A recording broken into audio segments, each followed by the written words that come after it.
अपना तो ये तो केवल 100 साल लगते हैं हम मिलियो, वो भी गारंटी नहीं है। 100 साल के बाद इसको भी छोड़ करके जाना ही पड़ेगा। जैसे किराएदार को याद रहता कि मुझे जाना ही है, घर खाली करना ही पड़ेगा क्योंकि ये अपना नहीं है, ऐसे ही हमें ये ध्यान रखना चाहिए कि ये शरीर भी अपना, ये एक दिन छोड़ करके जाना ही है। घर में रहो, शरीर में रहो। जैसे किराएदार रहता है, ऐसा थोड़ी नहीं कि तोड़ फोड़ करके जाता है। प्यार से रहो, अपना समझो और खुशी खुशी जाओ। और कुछ लोग ऐसे होते हैं जो छोड़ना ही नहीं चाहते हैं। कुछ किराएदार ऐसे भी होते हैं, तो उनको जबरदस्ती फिर निकालना पड़ता है, धक्का मार करके। नहीं साहब,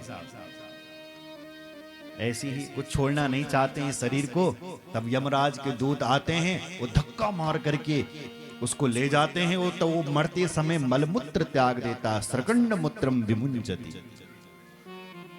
सुन रहे? उससे अच्छा है कि प्यारी हमेशा करती रहनी चाहिए, कभी भी बुलावा आ सकता है। ये तो संसार है साहब, ये चल रहा है।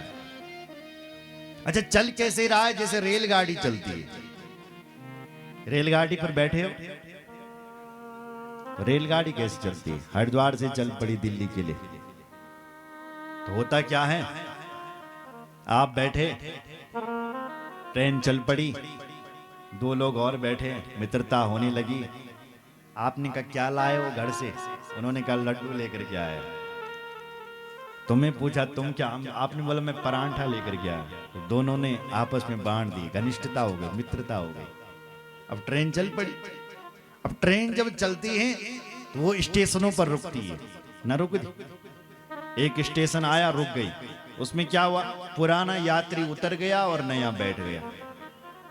फिर चली ट्रेन, फिर रुकी, पुराना यात्री उतरा और नया बैठा। ऐसे ट्रेन चलती रही सारी रात भर। ऐसे ही तो ये संसार भी चल रहा है। पहले कोई दादा परदादा आए होंगे, नहीं आए होंगे, हम भी आए, हम भी बैठे, संसार हमारी उनके साथ घनिष्ठता हो। ये हमारे पिताजी हैं, ये हमारे परदादा जी हैं, ये दादाजी हैं। क्यों? उन्होंने भी कहा ये हमारे नाती हैं। घनिष्ठता हो गई, मित्रता हो गई।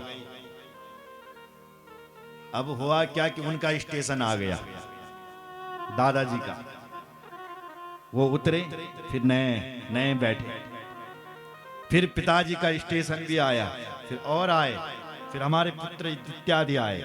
और जैसे पुराने यात्री उतरते गए, ऐसे हमारा भी एक दिन स्टेशन आएगा, पक्की बात। जैसे उनका आया है, हमारा भी आएगा, हमें भी जाना है। इसलिए क्यों घमंड करता है? हे माया के पुजारी, आगे की कुछ सोच है। इस घर से बढ़कर के भी आगे एक घर है रे, एक घर और है। इसलिए पिताजी, इन अहमता और ममता की आशा ही छोड़ दो।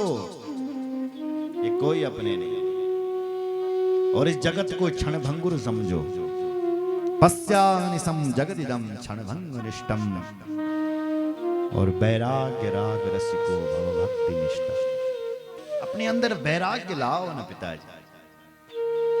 अनुराग ला करके तुम्हें क्या मिला? देखो, संसार से प्रेम कर तुम। पुत्र ही ऐसा हुआ जो लात मार रहा है पिताजी को। अनुराग देख लिया, अब वैराग्य ला करके देखो, वैराग्य से क्या मिलता है। वैराग्य लाओ पिताजी, और देखो पिताजी, धर्म का सहारा लो। धर्मं भजस्व सततम